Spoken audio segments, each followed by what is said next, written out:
अपनी देवी का स्वभाव था कि धर्मदास जी का खुला हाथ था, वो भंडारे करता था दोनों हाथों में खूब। 10 रुपये लगाने होते तो 20 लाया करता धर्म में। आमनी ये कहा करती जी धर्मदान हिसाब का उसे, और इतना दान ना कराया करो, बालक भी पढ़ने हैं। वह टोका टाकी करती थी। तो उसके मन में न्यूं आ गया कि इसके किसी ने पैसे निकाल लिए, और इसलिए रोए है सेठ जी कि अब ये पैसे मांगेगा, वापस जाना चाहोगा तो मैं टांग अड़ाऊंगी, और धर्म के काम में ना नौकर हो यूं कहा करे, वो फिर फल नहीं देता।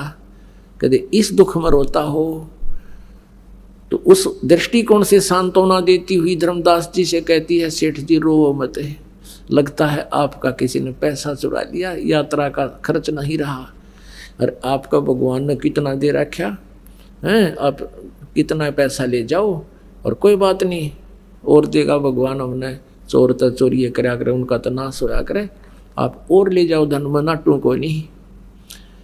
अब धर्मदास जी बोलना चाहो पर बोला नहीं जाए, इतना बुरी तरह रो रहे थे क्योंकि पुण्यात्माओं जिसको परमात्मा चाहिए और परमात्मा आकर चले गए और 2 बार बकवाद कर दी, अब उसको आशा नहीं रही कि भगवान फिर आ जाएंगे। मैं दोस्त इतना हूँ।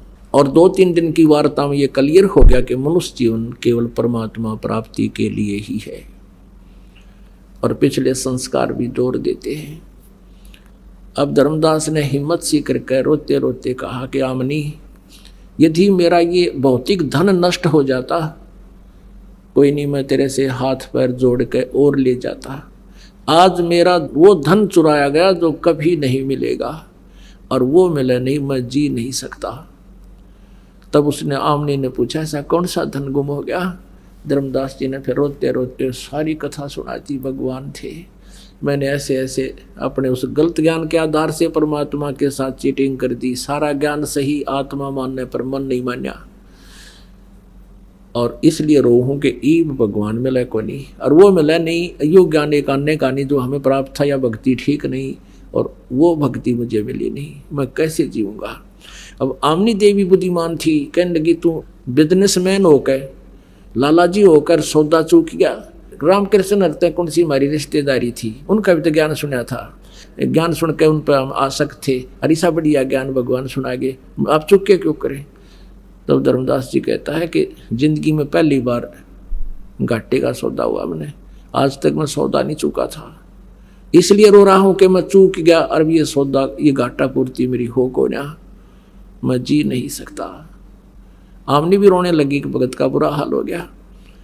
ऐसे 6 महीने बीत गए। धर्मदास जी जरा सा आहार खावे मुश्किल से, और यूँ देखे जैसे बेलनी श्री राम के दर्शनार्थ टकटकी लगाए बैठी रहा करती थी। सब काम काज छोड़ दिया, बैठ जाता अपने मकान के बाहर, सबके चबूतरे हुआ करते, वहाँ बैठा करते छाया में, वहाँ बैठ जाता और यूँ देखता कोई भी साधु संत दिखाई देता, नंगे पैरों जाता दौड़ा दौड़ा, और यूँ देखता ना वो तो नहीं है। फिर कोई पता चला कि वहाँ कोई जंगल में संत आए हुए हैं, बड़े अच्छे पहुँचे हुए हैं। धर्मदास जी वहाँ गया, वहाँ राम रमी करी, नमस्कार करी, बैठ गया। अब ये तो उनको मालूम था कि रूप बदल कर भी आते हैं भगवान। उनसे चर्चा करता, जी ब्रह्मा विष्णु महेश के माता पिता कौन है, वो ये चेक करने के लिए कि जब भगवान होगा तो वही बात बोलेगा, नकली होगा तो फिर उसकी बोली से पता लग जाएगा। अब वो सामने वाला कहने लगा ये तो अजर अमर है, सर्वेश्वर है, महेश्वर है। जान गया धर्मदास है ये तो कौन ठीक है, उठ का गया। अब ये वो भगवान को ना, ये तो एंड बैंड बोल रहे हैं। अब इस प्रकार उसने 6 महीने बिता दिए। अब 6 महीने जब बीत गए, उसकी परमात्मा ने प्रेरणा की उसकी पत्नी में। आमनी ने कहा भगत जी आपकी तो बुरा हाल हो गया, और आप मर गए तो मैं भी मरूंगी, आप इस तरह रहे, आप ज़्यादा समय नहीं आपका। अब ये तो बताओ कि भी भगवान ने कुछ और भी तो कहा होगा, अभी किस तरह मिलेंगे, कोई बातों में कोई बात चली हो। तो याद आया धर्मदास को कि भगवान नु कहते हैं जा जन की महिमा सुनो ताम गवन करन थे, वो तो नगर अमाने हैं जा मेरे प्यारे संत।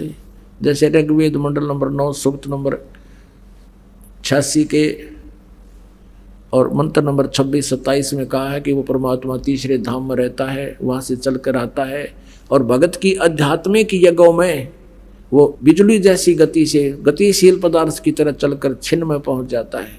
अर्थात जहाँ धार्मिक भंडारे होते हैं वहाँ परमात्मा गुप्त रूप में अवश्य विद्यमान रहते हैं, चाहे किसी भगत रूप में हो।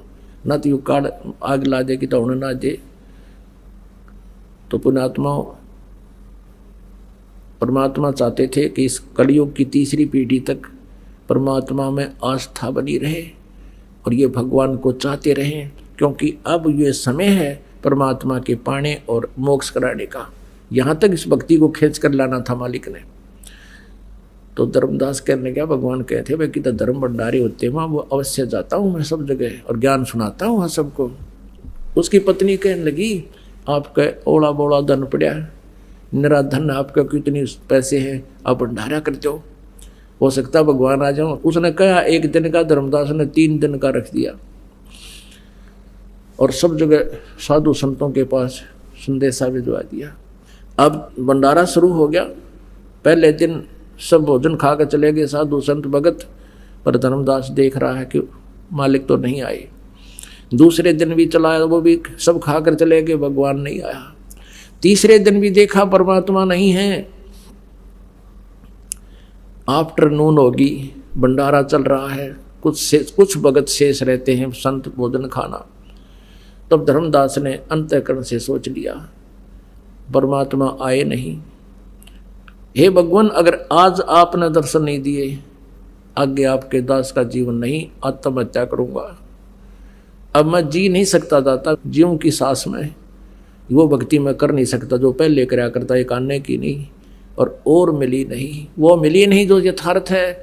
अंत आत्मा से रोया, कति मन में ठान ली कि एक बार न विदा कर दूं और मैं आत्महत्या करूंगा। वो तो अंतर्यामी है, इतनी देर थोड़ी लगाते हैं। कहते हैं वही जंदे का बदन शरीरम, बैठे कदम वृक्ष के तीरम। ओए होए, थोड़ी सी देर में क्या देखा, 100 फुट की दूरी पर एक कदम का पेड़ था, उसके नीचे वही जिंदा महात्मा के रूप में परमात्मा विराजमान है। धर्मदास की ऐसी दृष्टि गई और नंगे पैरा भाग लिया। अन्नु देखा कहाँ वही है, शरणा में पड़ गए, नु सीने का लगा दिया। अन्नु कहे भगवान इनका छोड़ कर ना जाइयो, बुरी तरह चपट गए परमात्मा के। भगवान बोले धर्मदास इन फारे कर दे सारे ने, इन नकलिया न जान दे, नाट बीच में मैं कथा शुरू करूँगा, ये इतने बेचला देंगे, ऐसा नहीं झूठ बोल रहे। इनको सबको विदा कर, फिर मैं बताऊंगा यथार्थ कथा। उनको सबको विदा किया, परमात्मा को लेकर घर में गए। अपनी पत्नी से कहता है आमनी आजा, मेरा आज धन पा गया, वो खुआ हुआ धन मुझे मिल गया। एक पैर धर्मदास जी ने, एक आमनी जी ने पकड़ दिए भगवान के, दोनों बैठ कर रोने लगे। आमनी जी कहने लगी भगवान आपका बच्चा तो बहुत भी नर्म हृदय का, नर्म आत्मा का व्यक्ति है और आपने इसको 6 महीने तक दुखी कराया। ये तो मैं इसको सांत्वना देती रही, ना तो यूँ मर जाता। भगवान आपने ऐसा नहीं करना चाहिए था। परमात्मा बोले आमनी देवी बेटी, ये अज्ञान आधार से घना निकम्मा हो गया था। जैसे लोहे को गर्म करके फुल गर्म कर लिया जाए, फिर उस पर चोट मारे तो वो ठीक जो यंत्र बनाना चाहता है, जो औजार बनाना चाहता है, इंस्ट्रूमेंट, वो बन जाता है। और लोहा जब तक गर्म ना हो उस पर बेशक चोट मारो असर ना होता। तो बेटी यू 6 महीने में इसका लोहा गर्म हो गया। अब मैंने इसको ताव दिया है, अब इसको ताव दिया है, अब मैं जो कहूँगा सारी मानेगा। ना तो वकील हो रहा था काल का, बेटी मैं इसके साथ था, मरण थोड़ा दूंगा मैं इसको। कहते हैं गुरु कुमार शिष कुंभ है ये, गड़गड़ काटे खूट, अंदर हाथ सहारा दे के ऊपर मारे चोट। जैसे कच्चा घड़ा कुम्हार का होता है, कहते परमात्मा ऐसे कुम्हार की तरह है और तुम कच्चे मिट्टी के घड़े हो। पहले नीचे एक हाथ दे देता है कुम्हार, एक कपड़ा सा बांध के और नीचे हाथ देकर ऊपर नो कर पट पट पट, और जब नीचे हाथ ना और नो कर दे तो आर पार हो जा पट पट। तो परमात्मा कहते हैं अगर मैं पहले तुम्हारे हाथ हटा लेता हूँ नीचे और फिर तुम्हें थोड़ा बहुत कष्ट पीड़ा इसलिए देता हूँ कि तुम्हारा यूँ बाकापन ठीक हो जा, तुम्हारे अंदर से दोष दूर हो जाएं। जैसे कुम्हार उस घड़े को सही सुचारू ना बनावे और उसमें जरा सा भी टेढ़ापन हो जाए, एक अन्य का ना बिकता वो। तो परमात्मा कहते हैं इसलिए आपको थोड़ा बहुत कष्ट भी इस मार्ग में रहे तो गॉड गिवन समझना। परमात्मा कहते हैं, आपको बताते हैं कि सुख का माथे पत्थर पड़ो ना मर दे तो जा, बलिहारी उस दुख के जो पल पल नाम रटावे। परमात्मा कहते हैं कि हे भगवान, ये डिमांड किया करो मालिक से, हे प्रभु ऐसा सुख भी ना देना जिसे तेरी भूल पड़ जावे। आग लगो इसे सुख का जिसे भगवान का नाम भूल पड़ जावे। हे परमात्मा, बलिहारी उस दुख के जो पल पल नाम रटावे। ऐसा कष्ट बेशक देते रहना भगवान, तेरी याद बनी रहे। फिर धर्मदास जी को और आमनी जी को परमात्मा ने पुनः सृष्टि रचना सुनाई, दोनों ने उपदेश लिया। अब धर्मदास जी कहने लगे, ये भगवान है एक बात बताऊं? हाँ बता भाई। तो अब क्या कर ले इस मन का? ने बोला भगवान है आपका सतलोक कहाँ है? वो हमने कभी सुना नहीं, देखा नहीं, और मालिक भी चाहते थे गवाह बनाना। कहने लगे भाई ठीक है, तू भक्ति करे और कोई ना, मैं फिर आऊँगा कभी और फिर तुझे बताऊँगा। एक दिन परमात्मा वहाँ प्रकट हुए, धर्मदास को दिख रहे और कहा धर्मदास आज तुझे अपना मेरा लोक दिखा के लाऊं, सतलोक कहाँ है? वो ले गए। उधर से वो मूर्छित हो गया। अब 3 दिन तक धर्मदास मूर्छित पड़ा रहा। आमनी देवी ने देखा मेरा पति मर गया, हाहाकार मचा दी, रिश्तेदार आ गए, लेकिन वो मरा को ना नाड़ी देखे, नाड़ी चल रहा है, बेहोश पड़ा। उधर से परमात्मा ने सारे लोग दिखाए, ब्रह्मा विष्णु महेश का लोग दिखाया, फिर सतलोक दिखाया। वहाँ देखा परमात्मा को, ये तो खुद मालिक नीचे गए हुए। और वहाँ जाकर के देखा कि वो तो गंध है नीचे, जहाँ हम रह रहे थे वो तो बिल्कुल गंदा लोक है, वहाँ तो जाना नहीं चाहिए इसे गंदे लोक में। वहाँ जाकर देखा उन आत्माओं से मिले जो जहाँ से हम बिछड़ कर आए थे। तब धर्मदास की सारी बर्मणा भटकना जो शंका थी खत्म होगी।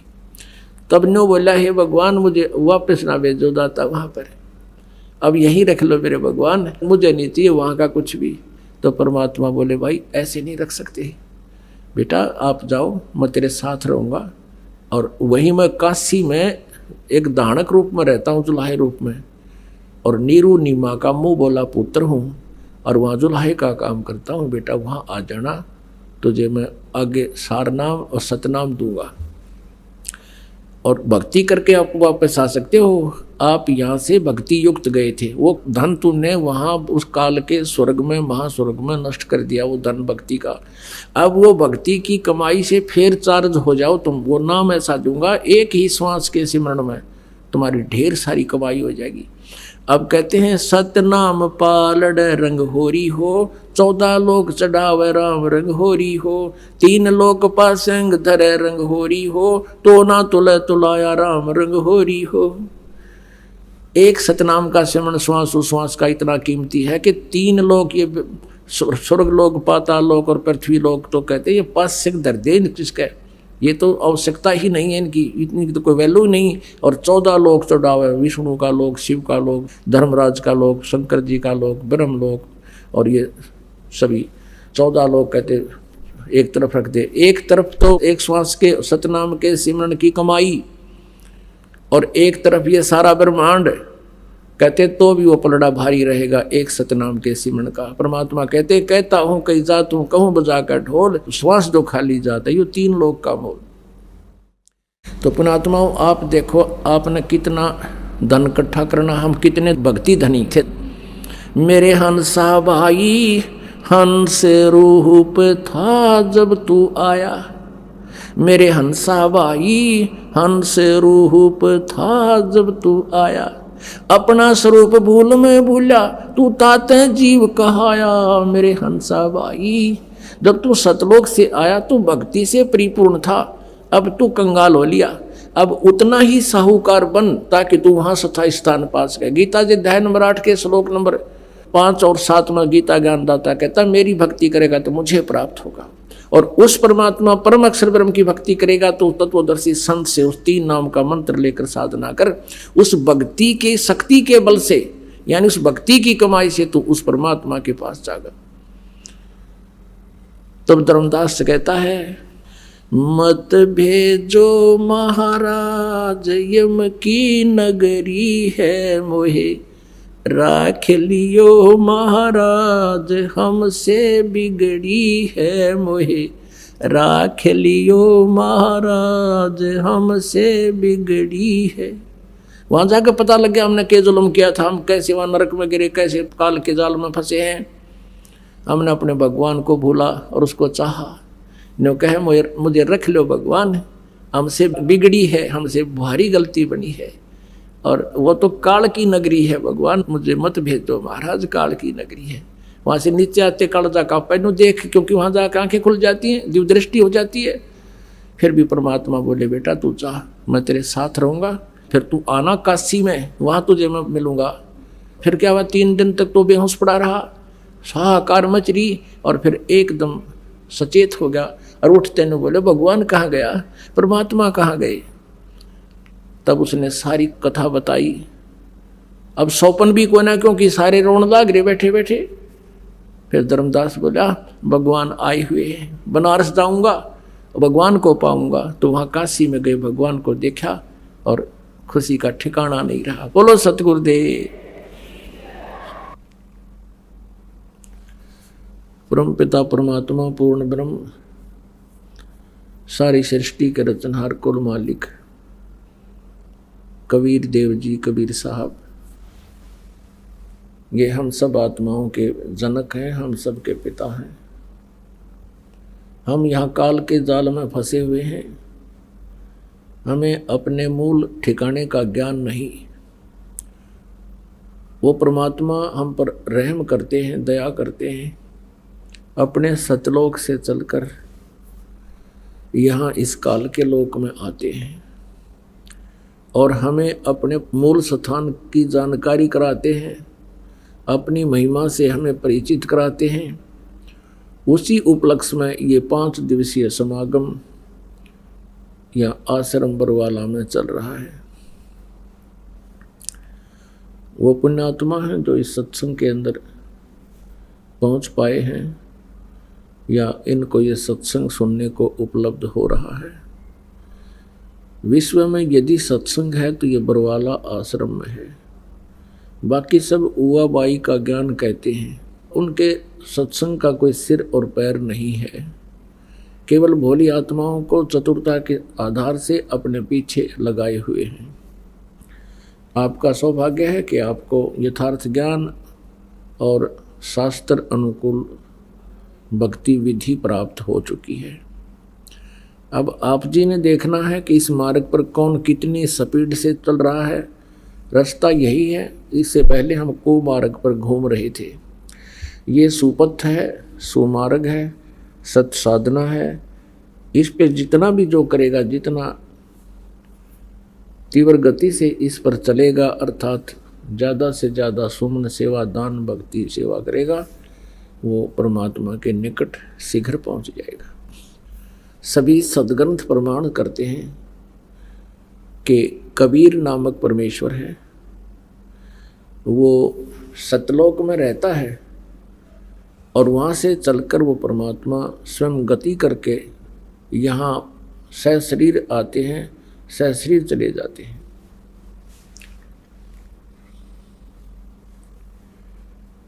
पुण्यात्माओं, पवित्र चारों वेद और परमेश्वर के द्वारा दिया गया वो सूक्ष्म वेद, पवित्र श्रीमद् भगवत गीता, ये स्पष्ट करते हैं कि वो परमेश्वर पूर्ण ब्रह्म जो है उसी की पूजा करनी चाहिए, उसी से मोक्ष होगा। वही हम सबका स्वामी है, वही पाप नाशक है, वही इष्ट रूप में पूज्य है। पुण्यात्माओं, आज 4था दिन हो चुका है इस सत्संग समागम को, और अभी तक हम परमात्मा की महिमा को आंशिक भी नहीं आपको सुना पाए हैं। परमात्मा की लीलाएं,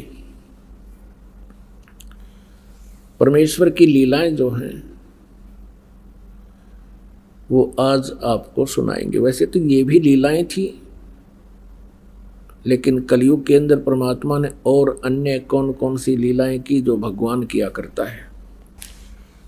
पुण्यात्मा, हमने श्री राम, श्री कृष्ण जी, श्री विष्णु जी, श्री राम कहो, श्री विष्णु जी कहो, चाहे श्री कृष्ण जी कहो, और भगवान शंकर जी और अन्य देवी देवताओं को जो हम मानते थे, वो किस आधार से हमने माना? लोक वेद के आधार से और कुछ उनकी लीलाओं के आधार से। जैसे परमात्मा की तुलना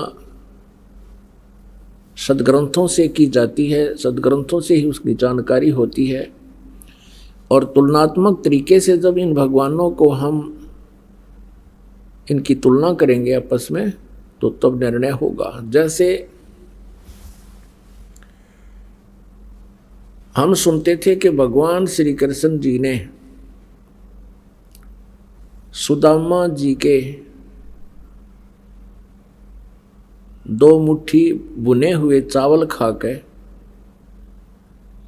एक सुंदर महल बना दिया और उसको धन दे दिया, उसका गुजारा उस जीवन का खूब हो गया।